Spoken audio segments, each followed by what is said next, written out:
Selamat malam. Berkat tahun 2020 saya membuat surat pengunduran diri sebagai Pikep Semarang karena tidak diizinkan untuk keliling-keliling ketika COVID. Bapak Uskup mengatakan, Romo jangan keliling-keliling karena nanti bisa sakit. Saya mengatakan, apalagi cuma sakit, mati pun akan saya jalani. Tapi saya tidak bisa kalau tidak melihat, ngecek langsung bagaimana romo-romo dalam menangani COVID. Lalu saya mengundurkan diri dari Pikep, saya ingin tugas di luar Jawa. Lalu diberi izin tugas di Banjarmasin. Dan Uskup Banjarmasin Monsignor Imam mengatakan, Romo nanti tugas di Paroki Veteran, Paroki Kota. Saya mengatakan, kalau saya tugas di kota, lebih baik saya pulang Semarang saja. Loh, pengennya Romo apa? Saya pengen di pedalaman. Loh, Romo itu aneh, sudah 50 tahun lebih pengen di pedalaman. Saya tidak tahu mengucapkan itu. Dan ketika mau masuk ke pedalaman itu, di koran itu tertulis bahwa mayat belum ditemukan kepalanya di Mandam itu, belum ditemukan kepalanya. Baru ketika saya sampai di Mandam itu 2 minggu itu mayat kepalanya baru ditemukan 10 kilo dari badannya. Ini Tuhan mau membuat saya takut atau bagaimana? Dan seperti suatu ketidaksadari saudara, shock ketika sampai di sana itu, karena ya di sana itu di paroki, di stasi yang tidak ada yang masak, tidak ada apa-apa ya sendiri, ya apa sendiri, masteri juga sendiri, bersihkan gereja juga sendiri. Tapi lebih dari itu, saya tidur di rumah kayu gelap karena depannya itu hutan. Dan saya kasih lampu, tapi ketika dikasih lampu itu kelabang, apa itu kaki 1000 itu awal-awal itu ada orang Solo datang ke sana. Ketika saya masak itu, karena masak sendiri juga, tidak mau makan. Kenapa tidak makan? Romo itu kok golek rekoso, Romo di Semarang, di Solo enak kok golek rekoso. Loh, si golek rekoso siapa? Atau suatu ketika Pak Rudi, mantan wali kota, dan Bu Rudi datang ke sana. Pak Rudi itu kan beringosen gembeng, Pak Rudi itu kan beringosen gembeng. Jadi ketika melihat saya juga cuma nangis, Romo kok sampai di tempat ini. Menurutmu aku bahagia atau enggak? Ya kalau Romo itu bahagia terus, ya, bahagia terus. Ya. Dan itu pengalaman-pengalaman yang bagi saya meninggalkan zona nyaman, tapi kemudian mengalami kesulitan-kesulitan, tetapi tetap bahagia. Lalu membuat saya pribadi hampir tidak ada kesulitan yang membuat saya sedih. Ya. Dalam keadaan kesulitan, saya justru merasakan kebahagiaan. Karena kalau misalnya pakai sepeda motor, jungkel, nah, kalau di sini mungkin miso-miso. Di sana saya bisa bergurau dengan Tuhan. Jungkel gitu terus, senang kau Tuhan ya. Membuat kamu jatuh begini, tidak ada yang nolong, senang kau ya. Kau berdaya, orang tidak punya istri kau ya. Jadi bergurau, ya bergurau. Kesulitan-kesulitan tidak membuat sedih, tidak membuat luka. Sampai kemudian saya menyimpulkan suatu kalimat, orang yang bahagia itu orang yang tidak bisa terluka oleh apapun. Sedangkan orang yang menderita adalah orang yang gampang terluka oleh berbagai macam hal. Dan orang yang jahat adalah orang yang suka melukai, yang kadang-kala melukai tapi tidak kerosok. sini makan enak-enak. Lah kowe ngono ki doyan to nek arep muntah. Itu melukai, nek ora krasa. Itu melukai nek ora krasa, ya toh.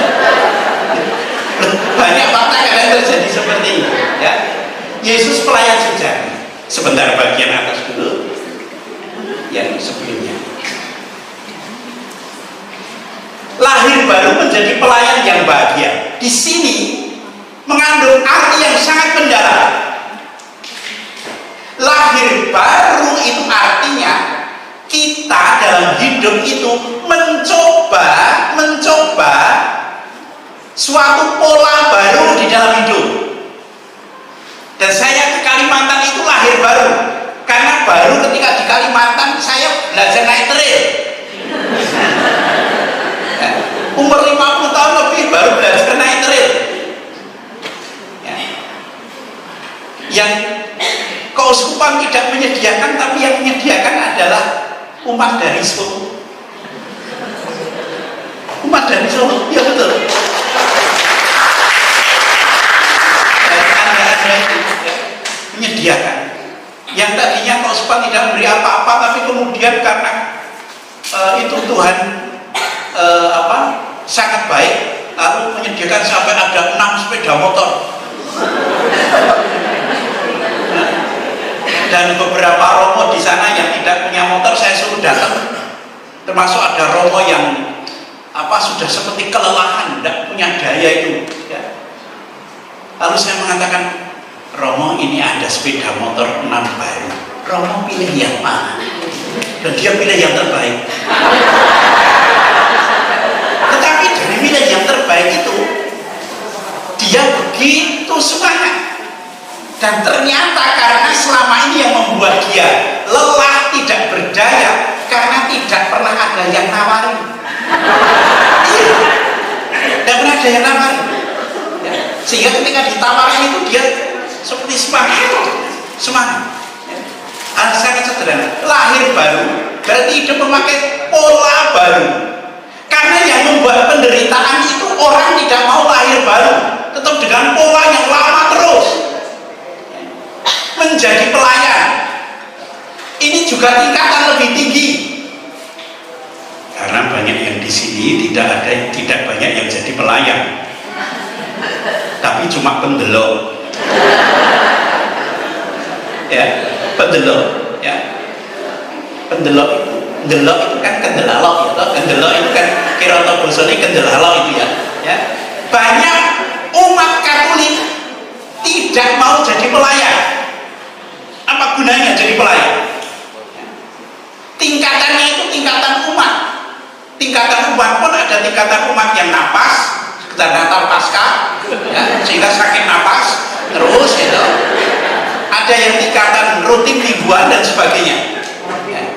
Tapi ketika menjadi pelayan itu memerlukan suatu pola baru. Pelayan menjadi pelayan yang bahagia. Menjadi pelayan yang bahagia. Ini suatu kualitas tertentu. Yesus pelayan sejati, Yesus sebagai model pelayan. Jadi ketika kita mau jadi pelayan itu harus pakai model, ada kerangkanya. Kalau tidak pakai kerangka, kalau tidak hati-hati, kita tidak melayani Yesus tetapi melayani diri sendiri. Melayani ego saya sendiri, melayani kesenangan saya sendiri, melayani sisi psikologis saya sendiri. Kalau tidak memakai pola Yesus. Nah, pola Yesus itu seperti apa?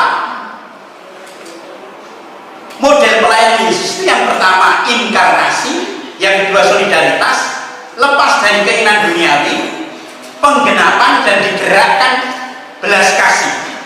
Ini 5 pola pelayanan Yesus.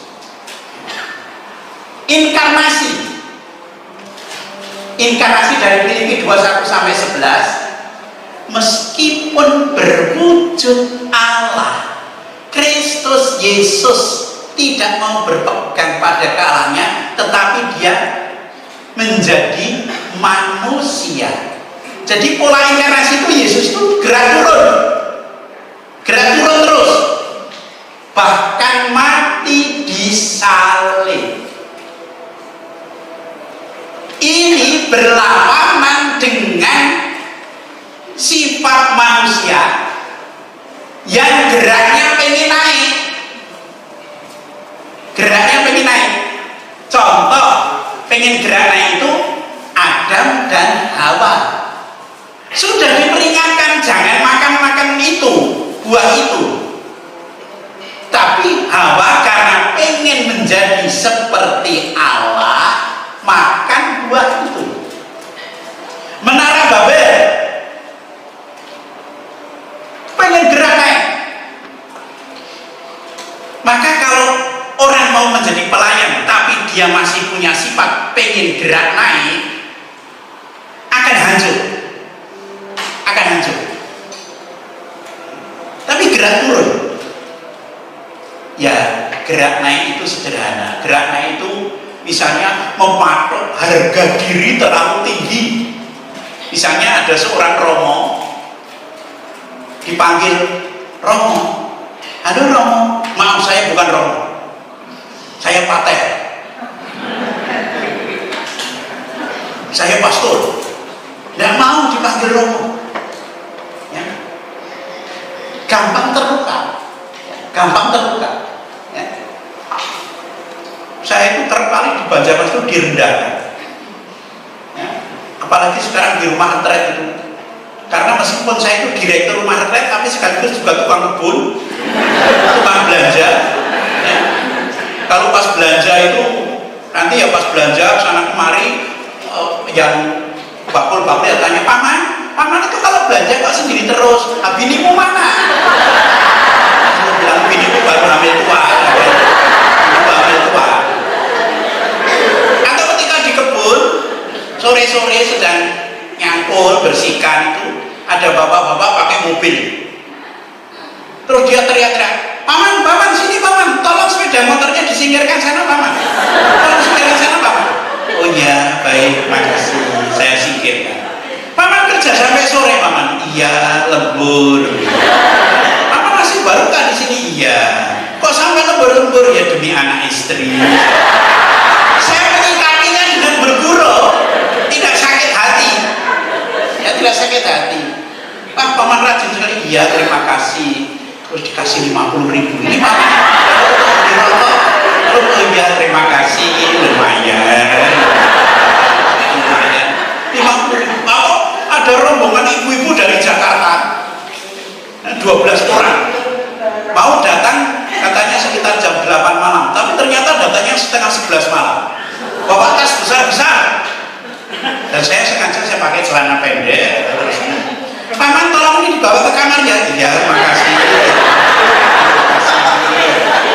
Terus begitu tahu-tahu itu baru saya bawa tas-tas itu, Bapak Uskup datang. Loh, Romo, ibu-ibu, ini Romo Putih direkturnya rumah retret jadi waduh Romo. Terus ada yang minta maaf ngasih saya 500.000. Tapi jangan pernah mencuri kemuliaan Tuhan untuk diri sendiri. Kalau saya diberi seperti tak kasih ke karyawan, ini kamu dapatnya. Ya, kalau pas undang-undang ini tak kasih nih rezeki dari ibu-ibu yang memperlakukan saya sebagai potter itu mangkat. Saya sudah tidak bisa merasa direndahkan oleh karena perlakuan orang yang keliru terhadap saya. Nah, mau saya disamakan dengan tukang kebun, mau disamakan dengan terserah umur ya. Semakin orang gampang terluka, itu saya katakan, itu menandakan bahwa dia tidak punya pola inkarnasi. Yesus pola inkarnasinya seperti itu. Meskipun berwujud Allah, tidak mempertahankan kalahnya, tapi menjadi manusia, menjadi hamba, bahkan disalib, semakin turun. Maka kalau orang itu sudah rendah hati, sudah tidak ada hal yang bisa merendahkan dia. Tapi kalau kalau tinggi hati, banyak sekali yang bisa dipakai untuk merendahkan. Sang Satria adalah Allah telah menjadi manusia. Orang beriman dapat dengan jelas mengerti Allah dalam diri Yesus Kristus seperti apa yang dia sembah dan jalan seperti apa yang harus dijalankan. Jadi pemikiran kita mengenai Allah, meskipun kita memiliki satu Allah itu, meskipun punya Yesus, tetapi masing-masing orang itu beda-beda. Ada yang mengatakan, Romo, Tuhan Yesus itu Tuhan tiri. Loh kok Tuhan tiri? Lah saya itu doa tidak pernah terkabul kok. Yang sana itu kobal kabul terus, terkabul terus. Ujung kisahnya terkabulnya, saya tidak pernah terkabul. Saya mengatakan, jangan-jangan kamu itu pelit sama Tuhan. Kamu pelit sama Tuhan. Pelit dalam doa, pelit melayani Tuhan. Kalau kamu sendiri memperlakukan Tuhan dengan cara yang pelit, ya bisa jadi Tuhan juga pelit sama kamu. Karena banyak orang itu pelit sama Tuhan, mendetail dengan Tuhan, ya. Itu faktanya demikian. Tetapi kita menuntut Tuhan murah hati. Menuntut Tuhan murah hati. Tolong yang melayani sana Anda mau aku. Tolong mbok yang kami itu bergabung di dalam acara SEP atau acara KFK apa Anda. Pelit sekali sama Tuhan, tapi mintanya tidak berhenti-berhenti. Ke gereja, begitu duduk itu bukan kok memuliakan Tuhan, tapi langsung Gusti mugi dagangan kula lancar.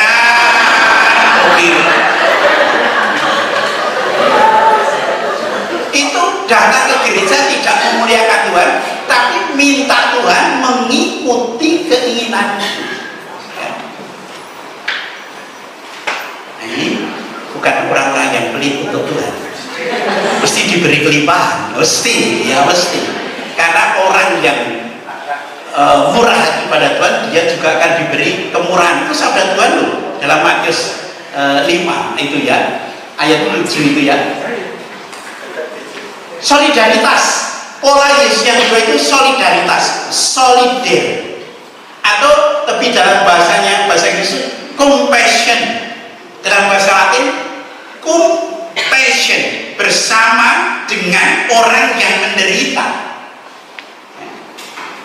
Orang yang memiliki solidaritas itu memiliki hati Tuhan sendiri. Yesus seharusnya tidak dibaptis karena baptisan itu untuk orang berdosa. Maka Yohanes menolak dia. Jangan, aku yang harus kamu baptis. Tetapi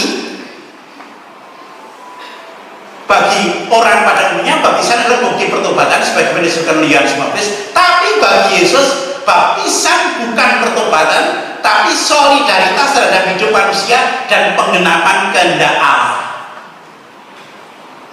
Penggenapan kehendak Allah. Solidar terhadap orang yang sukses gampang. Solidar terhadap saudara kita yang sukses gampang. Mengakui saudara kita yang sukses gampang. Bahkan bukan saudaranya pun diaku-aku. Tapi solidar dengan saudara yang menderita sulit. Itu kelihatannya masih saudaramu ya. Aduh, aku tidak begitu kenal itu. Tapi kalau dengan yang sukses, oh, dia masih keponakan cucu dari Pak Debu Desa. Oh, diumpung-umpungkan. Yesus solidar dengan yang lebih yang menderita. Itu hati Yesus. Romo Budi saking pun biasanya, saking menggelangi pundi, wah terus sampai desa. Tapi kalau di Romo Budi saya dari Penggaron, oh Penggaron itu pundi Magelang, nah, lain ya. Orang biasanya kalau saya ketemu orang di Banjarmasin itu kelihatannya orang Jawa ya. Iya, Jawa ini pundi jenengan Pak? Pulau Solo, Solo ini pundi? Nganu, Wonogiri ini pundi? Tak saya.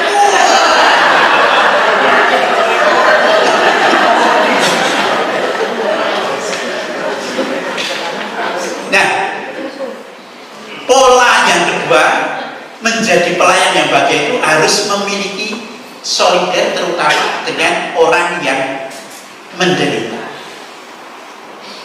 Yang ketiga, dibebaskan dari keinginan duniawi. Kalau ingin melayani Tuhan, tolong camkan paling dalam, bebaskan diri dari keinginan duniawi. Keinginan duniawi, 3 godaan besar, batu menjadi roti egoisme pribadi. Tadi saya mengatakan ada juga pelayan-pelayan yang melayani Tuhan, benderanya itu melayani Tuhan, tapi sebenarnya di sininya itu melayani diri sendiri, melayani diri sendiri, keadaan dirinya. Ada seorang ibu yang sehabis kerja itu mesti ke gereja, bersih-bersih, pastoran, gereja, nanti sampai sore. Ya. Saya itu malah curiga, kok tidak pulang ke rumah tapi kok malah ke pastoran. Nek mau senang sama aku ya tidak mungkin Bang Junda. Yang satunya sudah tua tidak mungkin. Lalu saya tanya sama Romo, ya Romo itu kenapa kok tidak tahu itu? Lalu saya bilang gini sama ibu, Bu, mohon ya kalau habis kerja sebaiknya pulang rumah dulu, baru nanti kalau mau bersih-bersih gereja monggo, tapi jangan sendiri, ya baiknya sama yang lain. Wah, saya Romo masih muda baru datang ke sini, saya nggak sendiri lagi. Ya memang kalau ibu-ibu begitu tuh saya wajar, ya wajar. Karena menurut psikologi ibu-ibu itu, perempuan itu setiap hari minimal 20.000 kata, itu kalau perempuan. Menurut psikologi ya. Kalau laki-laki cuma 7.000 ya. Maka hantu itu banyak yang perempuan juga. Oh iya. Mak lampir ini pelet, suster miso, putih lanang, sundel bolong.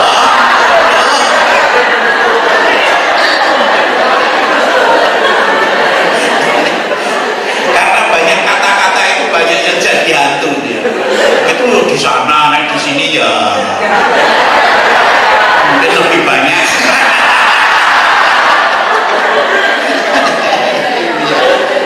Oh saya dimarahi, tetapi kemudian sekitar 3 hari suaminya datang ke gereja. Romo terima kasih ya, istri saya sekarang mau pulang. Ternyata dia bersihkan gereja, pelampiasan karena berkelahi sama suaminya. Jadi bendera itu melayani, tetapi bongkote itu lain, itu yang bongkote lain. Hubungan baik Allah. Kalau mau melayani Tuhan, jangan mencari popularitas. Jangan mencari popularitas. Supaya pengen banyak dipuji, supaya banyak pengen dikenal orang. Itu wilayahnya Tuhan. Ya. Berkahnya Tuhan sendiri. Dan jangan pernah berpikir mengenai harta. Jangan pernah berpikir mengenai harta. Banyak orang yang maaf ya, mencuri uang gereja itu hancur. Entah curi kolektor, entah apa pembangunan atau apa, hancur hidupnya. Saya menyaksikan sendiri ya peristiwa-peristiwa seperti itu dari berbagai macam gereja. Hancur. Karena itu memang hanya Tuhan. Tetapi kalau saya mengatakan jangan pernah mencuri seperupiah pun milik Tuhan. Kadang-kadang saya kalau di Kalimantan itu, saya itu pergi ke Kalimantan waktu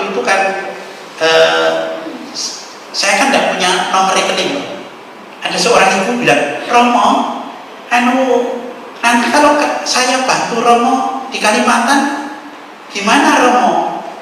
Romo minta nomor rekening, aku tidak punya nomor rekening. Lah nanti kalau aku bantu gimana? SGMPD nanti konstruksi paling dalam.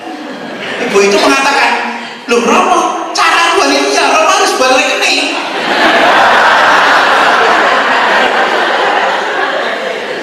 Tapi saya itu kan buta dalam hal seperti itu ya. Lalu baru kemudian suatu ketika ibu itu mengatakan, Romo, aku minta doa ya Romo.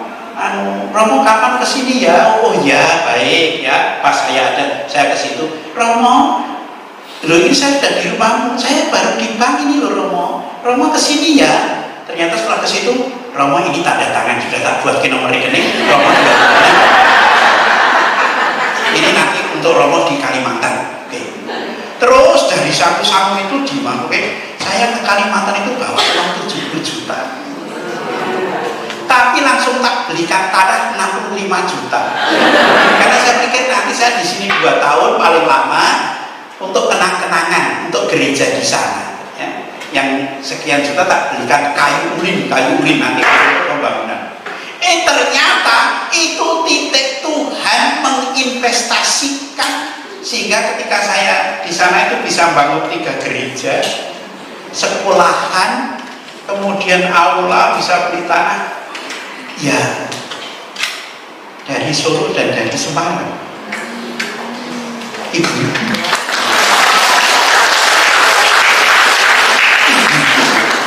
Bapak-bapak juga.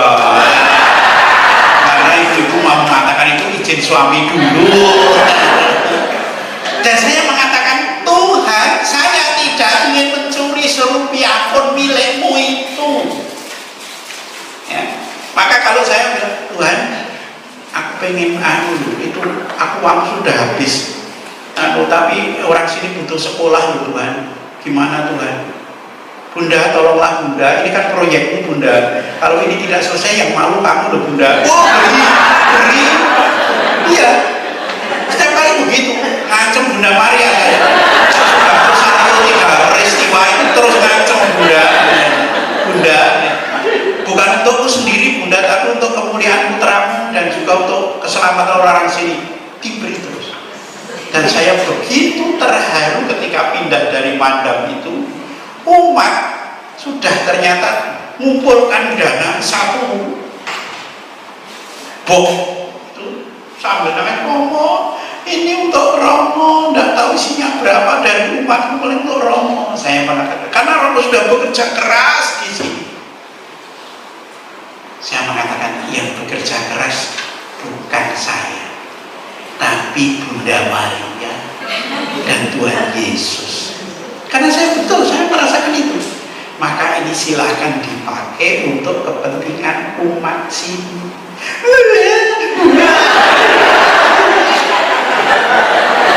Pak Gunanya pengen pada mencium saya.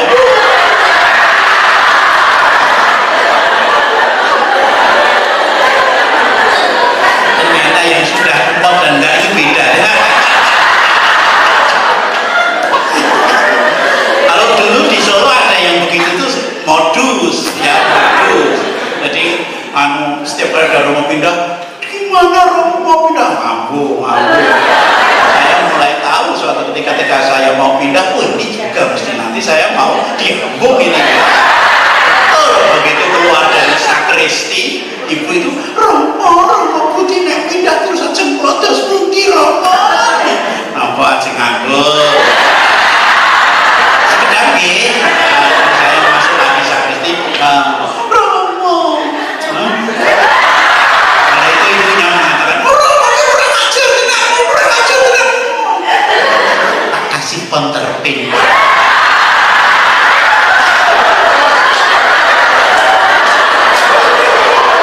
Itu modus ya.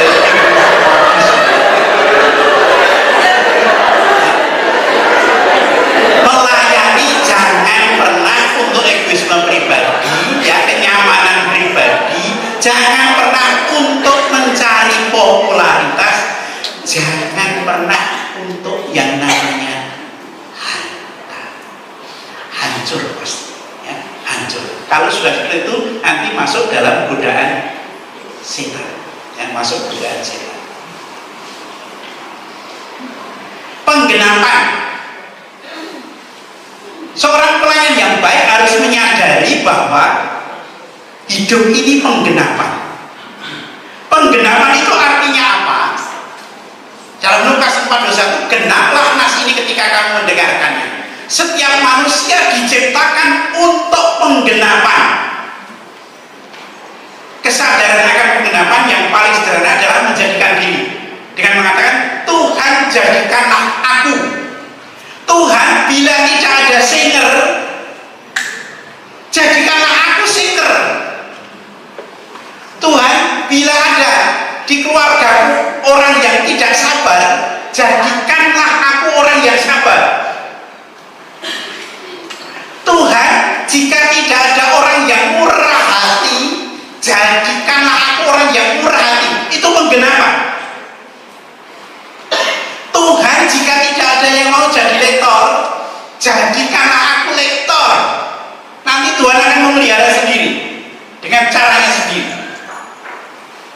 Ketika saya sampai ke pedalaman, seorang ibu transmigran tahun 87, dia seorang janda, mengatakan, Romo, Tuhan Yesus itu tidak mencintai kami. Gusti Yesus menikah buatan terkenal kamu Romo. Loh kenapa? Kenapa Mbak? Nah, faktanya tidak ada Romo yang mau tinggal di sini. Semua Romo pengennya tinggal di kota. Apa karena kami tidak bisa memberi apa-apa ya Romo? Saya akan tinggal di sini. Dan memang seharusnya 2022 saya harus sudah balik, tapi saya minta ditambah waktunya. 2024 harusnya balik lagi, saya minta tambah waktu. Monsinyur Ruby mengatakan, Romo itu aneh. Lainnya yang di luar Jawa pengen selang pulang, kok Romo malah bertahan di sana. Nah, saya mengatakan pada Bapak Uskup, menurut Bapak Uskup, apakah karena saya pengen mencari enak?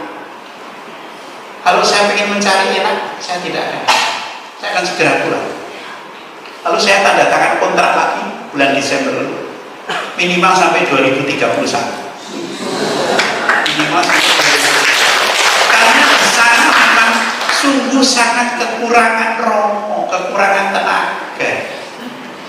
Dan Romo-Romo di sana itu ya bisa dikatakan kuper, pergaulan, apalagi yang masih muda langsung ditaruh ke pedalaman. Maka kalau kadang-kala Bapak Ibu di sini memberi sangu saya, kalau ada Romo dari pedalaman itu datang, tak nyanggu sangu, ini untuk sangu, ya. Bawa ke pedalaman, ya, untuk sangu. Itu jadi berkatnya Bapak Ibu itu sampai di Romo-Romo sampai ke pedalaman. Karena saya sudah tidak menginginkan apa-apa dalam hidup ini kecuali yaitu melayani. Romo, dah Romo jamiannya. Karena dari tanggal 11 saya terus kadang HP lemot, lupa tidak dicas, wah saya harus beli jam ke toko jam. Berapa ini? Ini yang paling murah ini 250, atau yang mahal ini 2,5 juta. Aduh.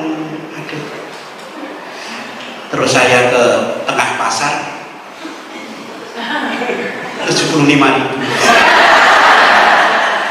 Tapi sudah bisa. Karena yang memakai Romo dikira mahal. Romo jamnya bagus ya, ngenyai tenang. Sudah tidak. Kalau ditanya kalau Romo pengen apa? Ya. Pokoknya pengen melayani dengan baik. Tuhan jadikanlah aku. Enggak, ya. Maka kalau dalam keluarga pun seperti ini, setiap orang mengatakan seperti ini, penggenapan di keluarga, di gereja tidak akan banyak terjadi persoalan. Karena mengatakan Tuhan jadikanlah aku. Bila di rumahku tidak ada yang sabar, jadikan aku orang yang sabar Tuhan. Bila di rumahku itu semua pemarah, jadikanlah aku pengampun Tuhan, pemaaf Tuhan. Jangan malah mengatakan aku ya orangnya kayak ini. Belum ngomong orang aku kayak ini. Itu kena orang jahat betul gitu. Kan orang sering begitu toh. Aku yang orangnya kayak ini, belum ngomong orang. Loh. Kalau mengatakan kamu tahu kok kamu itu kalau habis marah selesai sudah. Kamu habis selesai marah sudah. Aku yang nggak sudah, yang kamu marah itu. Begitu terus tidak ada perubahan. Berarti tidak lahir baru. Hati digerakkan belas kasih. Yesus menyembuhkan seorang. Yang kelima, yang namanya pelayan harus memiliki hati yang penuh belas kasih. Kalau engkau mau, engkau dapat mentahirkan aku, maka tergeraklah hati Yesus oleh belas kasihnya. Lalu yang mengeluarkan tangannya menjamah orang itu berkata padanya, aku mau jadilah engkau tahir. Seketika itu juga langsung kusta orang itu dan ia menjadi tahir. Kalau dalam hati kita itu mengatakan punya satu kalimat yang mesakno, tidak ada orang tua menderita. Mesakno orang tuamu itu toh, kamu itu nak, bu ya jangan membuat kesedihan orang tua. Mesakno orang tua. Mesakno istrimu itu toh, pak, istrimu itu sejak muda sudah menderita. Ketika tua kok malah kamu buat penderitaan. Mesakno suamimu itu ketika memiliki hati itu, yang ada nanti adalah sesuatu yang baik. Suatu ketika saya harus melayani di namanya stasi Guntung Tarap 72 kilo. Tapi 72 kilo itu yang 40 kilo itu jalannya seperti sungai, lumpur. Hari Sabtu pagi-pagi hujan deras, saya sudah memutuskan dengan rekan, aku tidak berangkat. Karena hujan deras, iya Romo. Karena nanti mungkin Romo tidak akan sampai sana. Tapi sudah makan pagi itu seperti ada vision umat sana seperti mau terima komuni. Lalu makan siang saya ketemu Romo mengatakan, rekan Romo, saya akan berangkat ke Guntung Tarap. Loh jangan Romo, enggak, saya tetap harus berangkat. Saya terus berangkat. Ya sepeda motor sampai ke Mangsang saya jatuh di bawah. Ya. Saya nyeduh arus-arus kalau seperti itu ya, arus-arus seperti itu. Terus ada penolong. Walaupun yang datang cuma 5 orang. Kolektornya yang mau pitongan. Tetapi dengan memberikan tubuh Kristus dan umat amin, tubuh amin, itu menjadi kebahagiaan tersendiri. Seandainya saya tidak berangkat, mungkin akan menjadi penyesalan. Mungkin ketika umat Romo dulu kami tunggu kok Romo tidak datang, mau menginfo tidak bisa, tidak ada sinyal. Di beberapa wilayah itu harus pakai kerean seperti kerean burung itu, nanti pakai jerigen, dimasukkan jerigen, nanti untuk jawab WA ditarik tata. Nanti diturunkan lagi, dijawab WA, naik lagi. Kok banyak sekali kerean burung, bukan itu kerean HP Romo. Itu situasi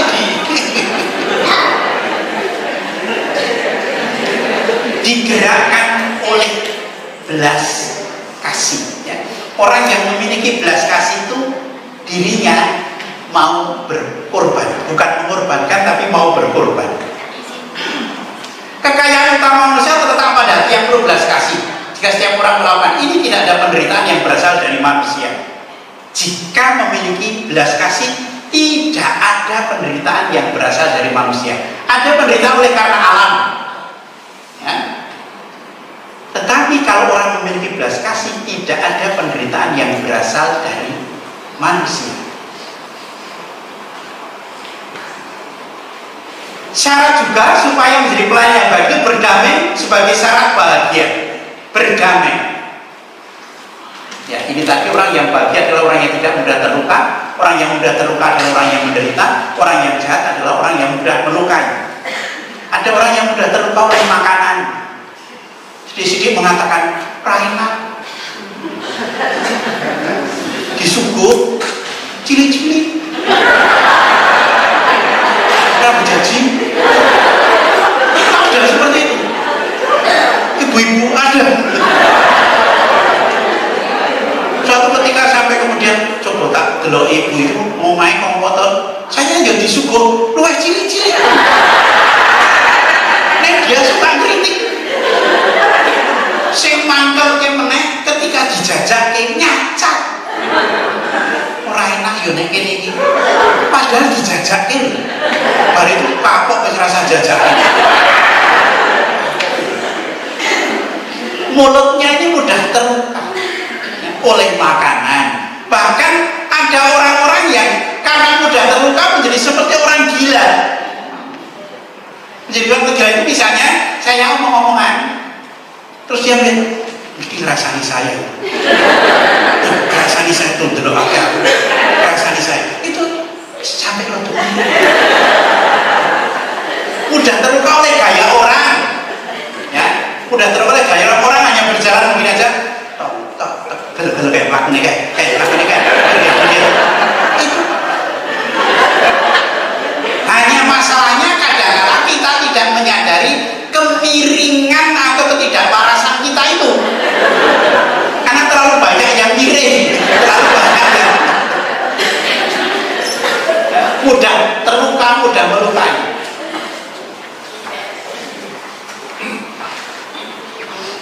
Orang yang bahagia itu harus memiliki kedewasaan. Dan struktur manusia itu di dalam kitab suci itu seperti bait Allah. Ya. Struktur manusia ini seperti bait Allah. Di dalam dia tumbuh seluruh bangunan rapi tersusun menjadi bait Allah yang kudus di dalam Tuhan. Di dalam dia kamu juga turut dibangunkan menjadi tempat kediaman Allah di dalam roh. Nah, bait Allah itu seperti apa? Bapak Ibu, supaya nanti kalau mendengarkan sabda Tuhan mengenai Yesus mengusir pedagang-pedagang itu ya, ini begini, tempat sini nih, paling luar sini itu tempat jualan sapi, kambing, domba. Mengapa Yesus mengusir mereka? Karena para pedagang itu kong kali kong dengan imam-imam bait Allah. Kalau ada orang membawa sapi untuk persembahan harus diperiksa imam-imam. Dan imam-imam itu kong kali kong dengan pedagang mengatakan itu tidak layak. Belilah milik kami. Lalu imamnya akan dapat. Selalu begitu. Maka di situ dijadikan tempat perampokan. Yesus mengusir. Lalu di sini ini lapis yang kedua itu tempat para pengemis. Maka ada penukar-penukar uang juga. Dan penukar-penukar uang seperti di Jalan Selamat Riyadi itu. Nek nukarke sak into nanti entuke 950 atau berapa? Seperti itu. Itu dianggap kejahatan menurut kitab suci. Ya. Ini. Lalu yang sini ini, di sini ada bulatan. Ini tempat pengorbanan sapi, kambing, hewan itu, dan juga tempat pengajaran. Dan yang paling dalam di sini tempat 10 perintah Allah yang disebut holiness, tempat paling suci yang boleh masuk hanya imam. Nah, yang paling luar ini melambangkan fisik manusia. Fisik itu kan paling luar, ya, paling luar itu fisik. Itu hukumnya enak tidak enak, itu fisik. Aku main badai sedang delisius, badanku baru tidak enak.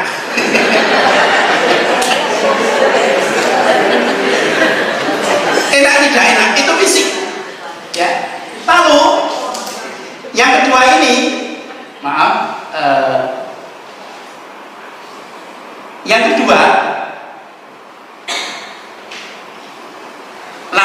perasaan di bawah fisik, ini perasaan.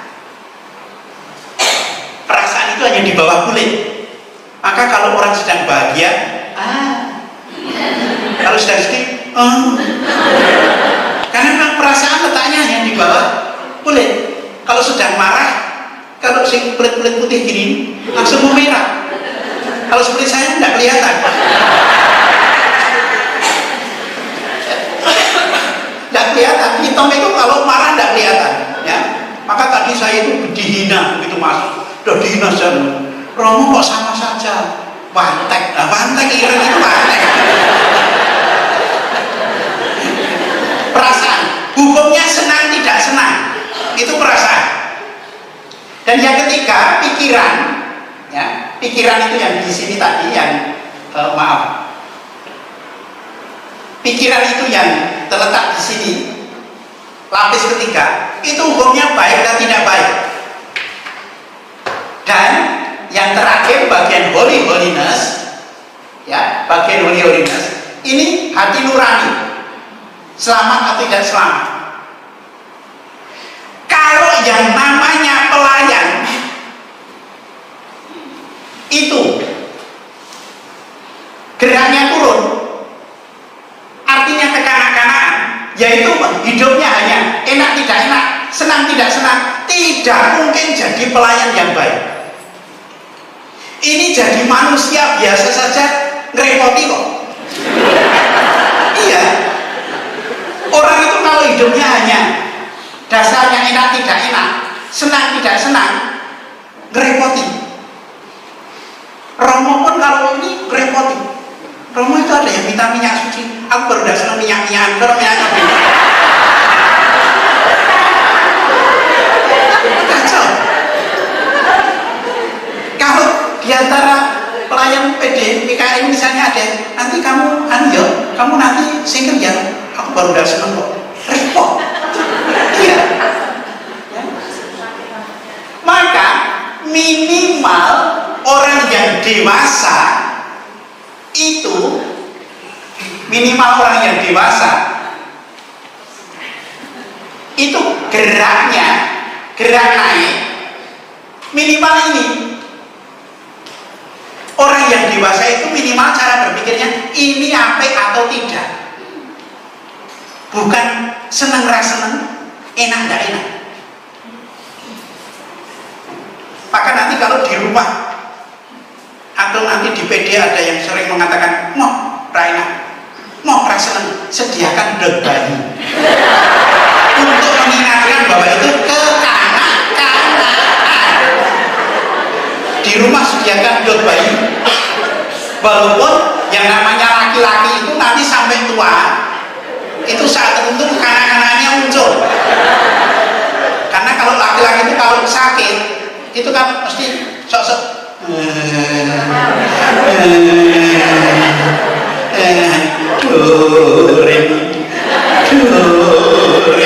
kalau sakit gitu pijeti pak, iyo, ambilkan minum, iyo, minyak suci pak,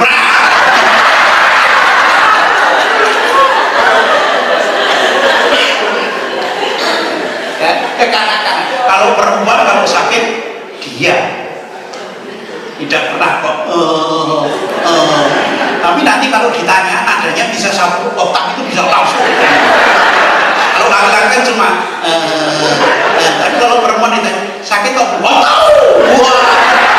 bisa satu oktav juga. Satu oktav karena memang persediaan pembendaharaan katanya banyak. Maka Bapak Ibu, apalagi yang menjadi pelayan-pelayan, minimal dalam hidup ini kita mengatakan baik atau tidak.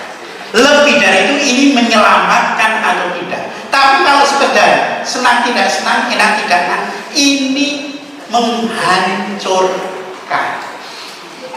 Dan banyak orang ternyata tidak sampai pada kedewasaan ini.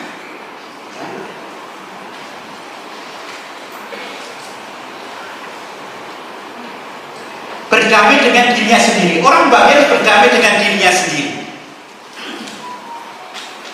Berdamai berdamai dengan diri sendiri itu saya mengatakan, untung ya saya itu tidak ganteng. Itu berdamai dengan diri sendiri. Kalau saya ganteng, mungkin di paroki itu bapak-bapak sudah pada cemburu terus, karena ibu-ibu sering ke pasturan terus nawari romone apa-apa, romo akan menapa sari raket galian singset, menapa beras kencur, menapa, tapi suaminya sendiri tidak pernah ditawari. Ya, maka saya mengatakan itu berdamai dengan diri sendiri itu bahagia ya. Maka saya sering mengatakan contoh Michael Jackson itu ya, itu kan terkenal kaya raya populer, tapi dia tidak bisa berdamai dengan dirinya sendiri sing kulite ireng. Ganti putih mau segini ya. Dan setiap tahunnya menghabiskan 8 miliar untuk merawat wajahnya ini. Dia tidak terima hidungnya agak pesek, maka harus dioperasi. Padahal orang hidung pesek itu tidak mudah masuk angin. Itu oh iya loh, karena tidak mengandung perutilan banyak. Iya, buktinya apa Romo? Buktinya saya juga jarang masuk angin. Itu terus banyak yang begini. Berdamai dengan diri sendiri. Ada Romo yang tidak bisa berdamai dengan diri sendiri, setiap 2 minggu sekali mesti fashion. Itu harus. Dan kalau nanti pas melayani yang bagian yang kotor, kok kotor, aduh kok nganggung kok, ya tak tekek-tekek. Nah kalau artisnya wajar-wajar, tapi kalau seorang pastor kok setiap 2 minggu sekali harus facial, white skin, sampai alat-alatnya biar glowing itu. Glowing itu sebenarnya pakai minyak kelapa itu sama santening, glowing. Berdamai dengan diri sendiri, berdamai dengan sesamanya. Kalau orang itu berdamai dengan sesamanya, terbuka rezeki, terbuka kebaikan ya, karena bisa jadi Tuhan mengutus orang itu justru untuk membuka. Kadang-kadang yang kita tolak justru itu yang dipakai oleh Tuhan untuk membuka berbagai macam banyak hal dalam hidup kita. Ya seperti Yesus dan Maria datang ke Bethlehem lahir ditolak, padahal itu yang ditunggu oleh orang Yahudi selama ini. Maka hati-hati memiliki hati yang menolak terhadap sesama, karena bisa jadi itu yang dipakai oleh Tuhan untuk membuka berbagai macam dalam hidup kita.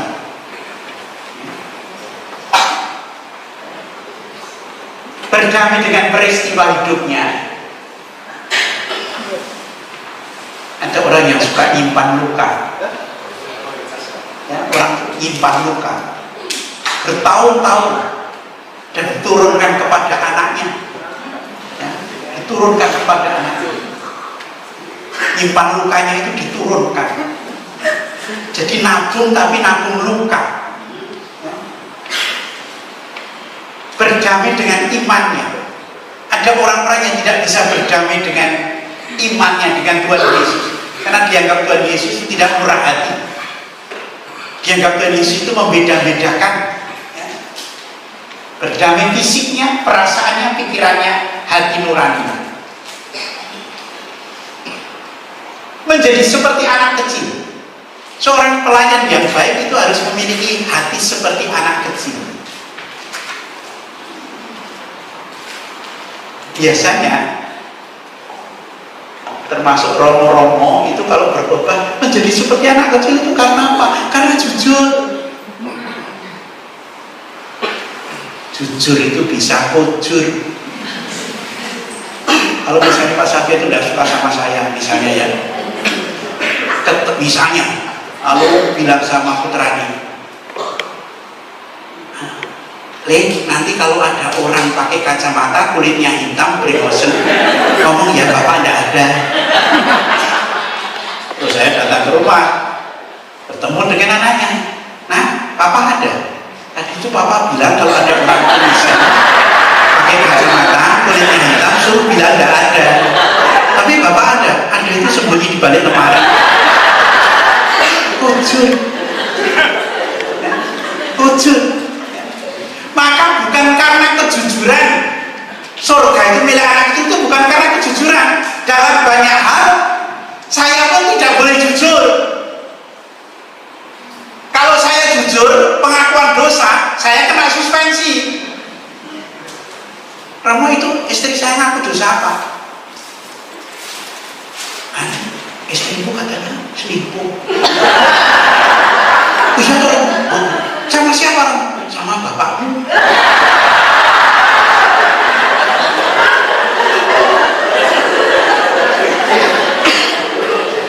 Jujur, tapi saya kena suspensi. Maka banyak imam-imam lebih baik mati daripada membuka rahasia pengakuan dosa. Bukan karena jujur anak kecil itu pemilik surga, tapi anak kecil itu pertama, anak kecil itu hal-hal sederhana pun sudah membuat gembira. Hal-hal sederhana sudah buat gembira. Hati yang gembira itu dari hal yang paling sederhana sudah buat gembira. Itu anak kecil. Mau bukti? Anak kecil itu misalnya diajak ciluba, seneng. Misalnya saya, ini misalnya bayi umur 3 bulan, di tunggul 3 bulan segini. Terus saya ajak cilu, terus seneng, cilu, gilo,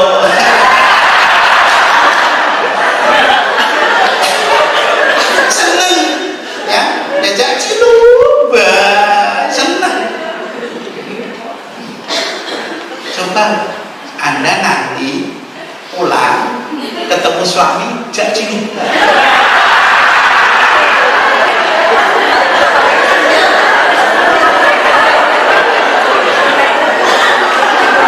Coba jak cium, Pak.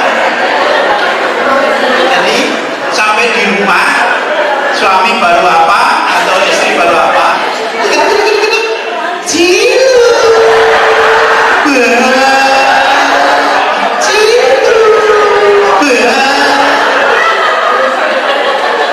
Nanti mesti suami akan mengatakan kalau itu, nah, ayo mama ke dokter saraf. Setelah acara dengan Romo Budi itu ke Kangsupan. Anak kecil itu gembiranya lebih besar. Hal-hal sederhana sudah membuat gembira. Tahun 92 saya punya rekan ex-frater itu yang suka, lalu kemudian dia menjadi pemborong real estate itu, suka bangun-bangun. Saya tanya, kamu itu di sana itu bangun itu untung berapa? Wah, itu aku rugi itu cuma dapat 60 juta. Aku rugi cuma dapat 60 juta. Tapi di pasar saya ketemu bakul tempe itu, Mbok, kamu hari ini sudah untung berapa? Sudah matur nuwun, sudah untung 2.500, bisa untuk beli beras 1 kilo. Matur nuwun. Yang 2.500 matur nuwun. Yang 60 juta mengatakan rugi. Maka filosofi Jawa itu mengatakan, luweh becik mikul dawet karo nyanyi rengeng-rengeng tinimbang numpak mobil karo nangis griyeng. Itu memiliki hati yang gembira, ya, memiliki hati yang gembira. Saya itu di Banjarmasin itu ketika cek kesehatan malah tidak ada penyakit ini. Ketika di Semarang itu ya kolesterol lagi asam urat. Ya. Tapi ketika di Banjarmasin itu bebas ya. Sampai kemudian suatu ketika berkat habis cek tadi pas pelayanan ke Singapura, lalu ada promo cek dulu kesehatan ya, bersih, kok enak banget ya. Padahal juga kalau pas lapar juga nanti kalau enggak daun kelor juga dimasuk, kasih kayak bawang dan garam, udah makan. Nah, ternyata lebih sehat, tapi lebih dari itu karena gembira ya, hati yang gembira, bahagia.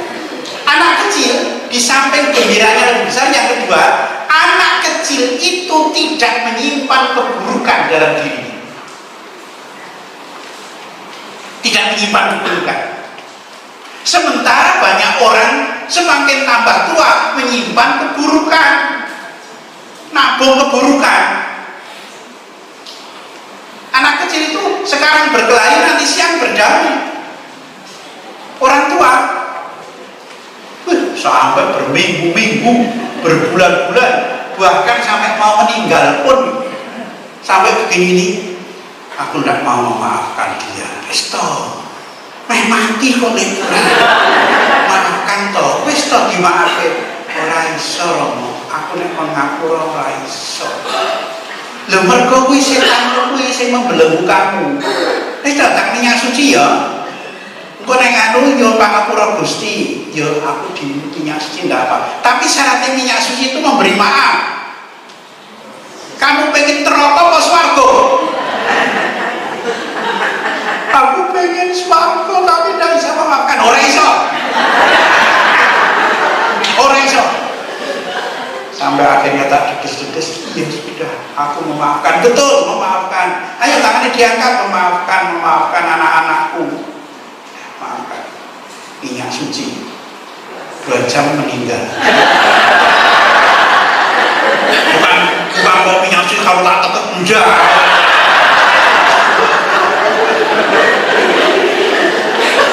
Tidak menyimpan keburukan.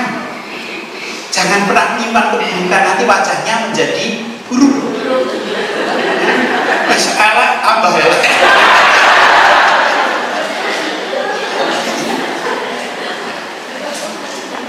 Ya, kegembiraan anak kecil lebih besar daripada kesedihan. Menyimpan kesedihan tidak mungkin membuat bahagia. Hal-hal yang sederhana sudah membuat gembira dan bahagia. Penderitaan terjadi karena tidak bisa bergembira terhadap yang sederhana. Anak-anak kecil tidak menyimpan hal buruk dalam dirinya.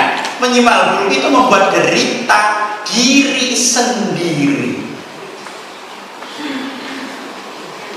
Jadi orang yang menyimpan hal buruk itu membunuh dirinya sendiri. Seperti seekor ular yang melilit gergaji.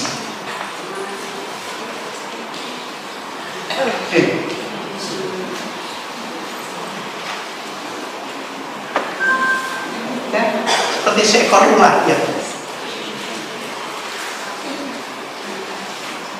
Inggol gergaji dikira musuh.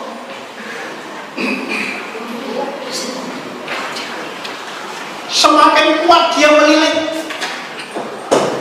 semakin melukai. The sword till it died.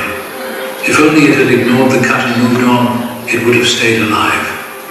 The moral of this story: when we react viscerally with anger and condemn those who have wronged us, we only end up hurting ourselves. In life, it is sometimes better to ignore some situations and people's insults, because the consequences can be irreversible and catastrophic. Forgive the people who have wronged you, and do not give them power over you.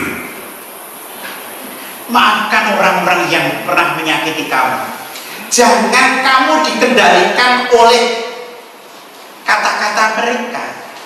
Kamu sendiri yang harus mengendalikan dirimu. Karena kalau kamu masih menyimpan itu seperti ular yang nek ana sing utang burung nyaur-nyaur ya wis ben. Mergane ora wong sing urung nyaur kuwi kok nek ditake luwih galak. Kalau ada orang yang membuat kamu terasa terluka, jangan kamu pikirkan terus. Ingat juga orang lain yang membuat kamu bahagia. Aku ya wis tahu kok dipuji orang. Nah ini menghina, aku sudah pernah dipuji orang. Jadi selalu punya alternatif. Ya. Kalau aku makan yang tidak enak, aku juga pernah makan enak kok. Ya. Dan jangan pernah berharap semua orang itu baik pada dirimu.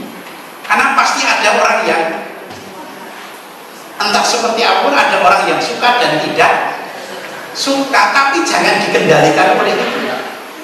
Itu justru merusak diri sendiri, membunuh diri sendiri. Menghidupi spiritualitas. Karena jika aku memberitakan Injil, aku tidak memiliki alasan untuk bermegah. Karena kewajibanku atas diriku, celakalah aku jika aku tidak memberitakan Injil. Ini spiritualitas Santo Paulus.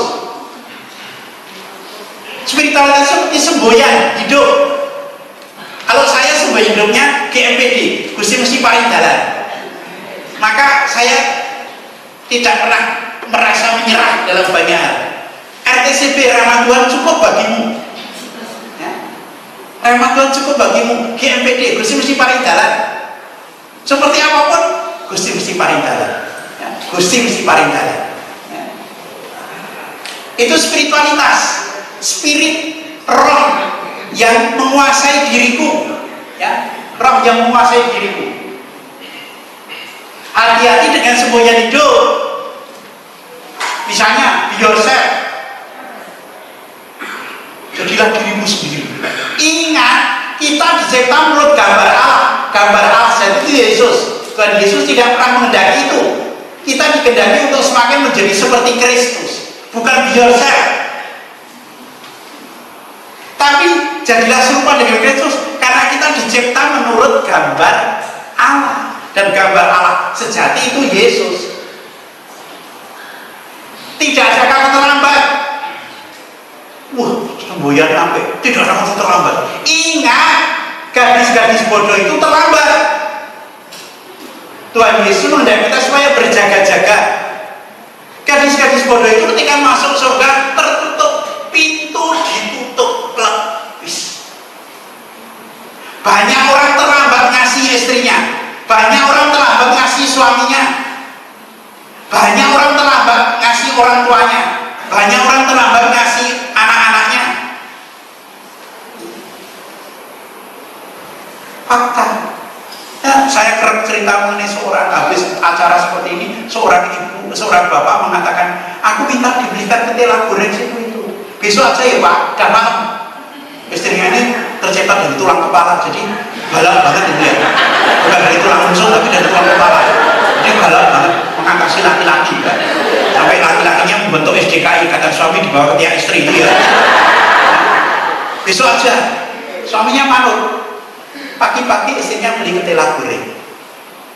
Pulang, Pak, belum bangun. Pak, belum bangun. Pak, ternyata sudah tinggal. Oh alah Pak, cuma minta ketela goreng kok tidak saya belikan toh Pak. Ngerti oleh Arab. Kalau ketela goreng ini diletakkan di atas makam suaminya. Ya wis doyan. Nah karena kadang-kadang orang kita itu wale-wale. Ketika suaminya atau istrinya masih sehat, tidak pernah tawari apa-apa. Tapi ketika sakit parah di rumah sakit, Pak, ingin apa? Tilung. Enggak mah, enggak enak. Berapa? Apa sate? Enggak mah, enggak enak. Duduk sini saja, Mama. Duduk situ istrinya. Senang suami ini, sehat, pulang ke rumah. Ma, aku carikan sate. Nggak usah nikah-nikah, dan itu ya itu. Masuk lagi rumah sakit, suami. Di rumah sakit ditawari lagi. Jadi mau sate? Enggak enak. Enggak mau apa? Udah, enggak enak. Apa tenteng? Enggak, sudah duduk sini aja, toh Ma. seneng pulang ke rumah, mak boleh nonton belum klaim, boleh nonton, wah iklan ini langsung mati. Karena takut nanti kalau pas di rumah sakit ditawari lagi. Sosok wala-wali, pas sehat gak pernah tawari apa-apa, pas sakit gak doyan apa-apa ditawari. Itu kan wali kok. Boyone pas sehat itu ya toh. Maka nanti sesudah acara ini, nanti kalau istri atau suami minta apa-apa kudu dituruti. Tidak usah ditanya orang selalu mati kok, tidak usah.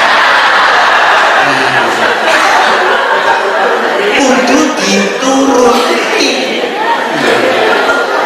Sing masih punya suami istri udah deg-degan loh. Saya bebas. Bebas. Hati-hati ya dengan semboyan-semboyan itu.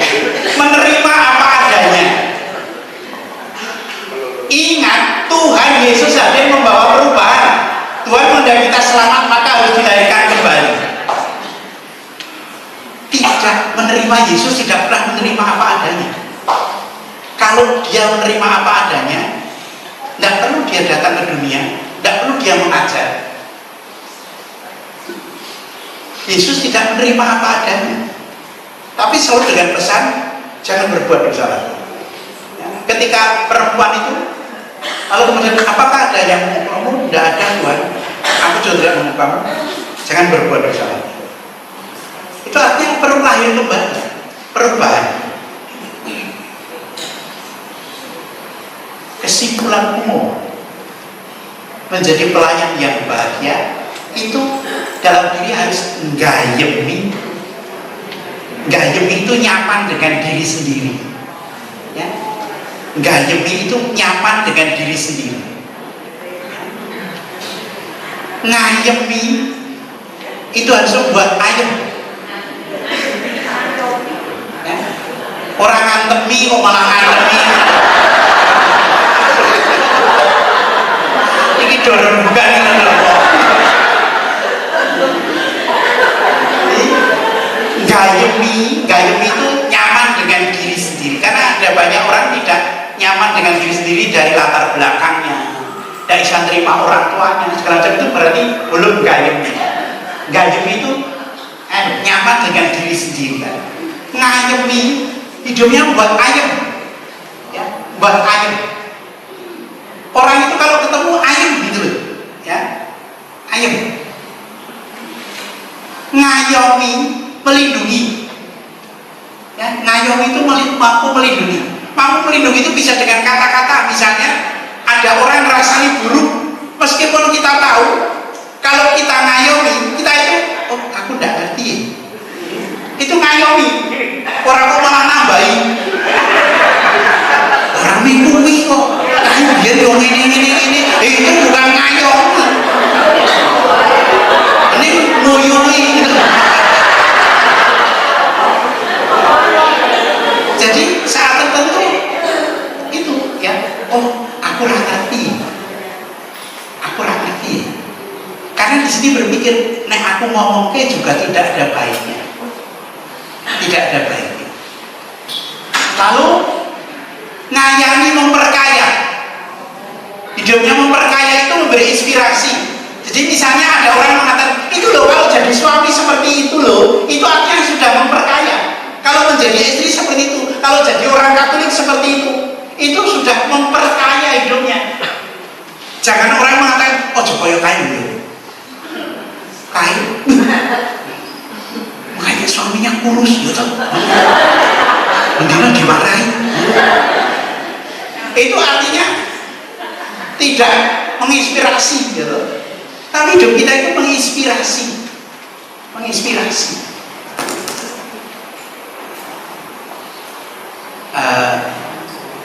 Ada anak di traffic light itu di mobil, kemudian seketika, kamu ngamen untuk apa?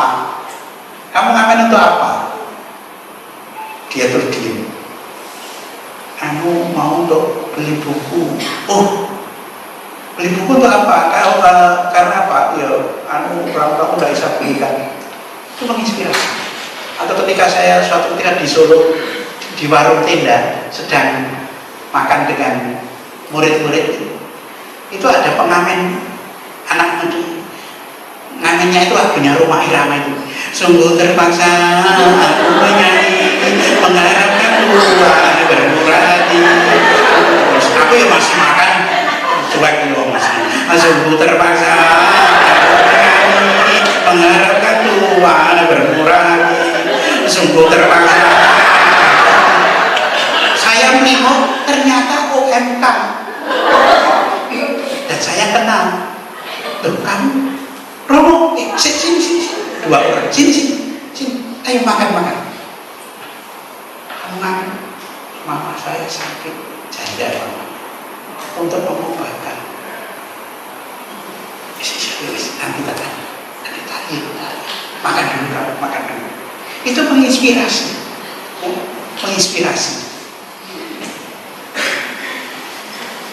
Ngancani menjadi teman bagi orang yang sukses, menjadi teman bagi orang yang populer itu gampang. Tetapi menjadi teman orang yang tersingkir, menjadi teman orang yang namanya buruk, sulit sekali. Walaupun di situ berkatnya banyak sekali. Ada teman imam yang baru bentrok dengan rekan sampai tidak kuat di pasturan, tapi juga bentrok dengan musuh. Dia sampai pergi dari pasturan, tak cari, ketemu, kamu ikut aku dulu, ikut aku saja. Tapi nanti kalau Romo dimarahi Bapak Ustaz gimana? Tidak peduli, kamu ikut aku. Nanti aku yang akan bilang. Ngancani, ngajeni menghargai. Ngajeni menghargai, ngelabui berkorban, yang memiliki jiwa berkorban, dan yang terakhir orang yang seperti itu mesti akan ngangeni. Kalau melihat orang seperti itu nanti bisa termasuk di PD itu akan ditanyakan, ini dokter Andi mana kok belum datang? Oh biasanya itu datang lebih awal kok belum datang toh? Ngangeni Anda itu.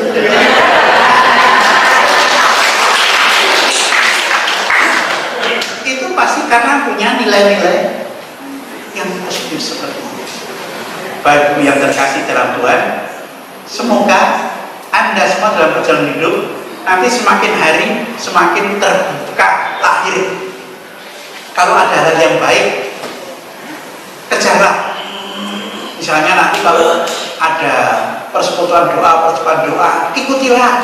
Nanti kalau ada komsel, ikutilah.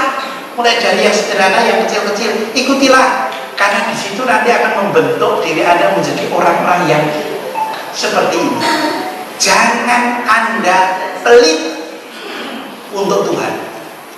Karena ketika Anda pelit untuk Tuhan, jangan salahkan jika Tuhan juga pelit untuk Anda. Tapi jika Anda murah hati juga dengan Tuhan, rasakan nanti juga kemurahan hati Tuhan. Amin.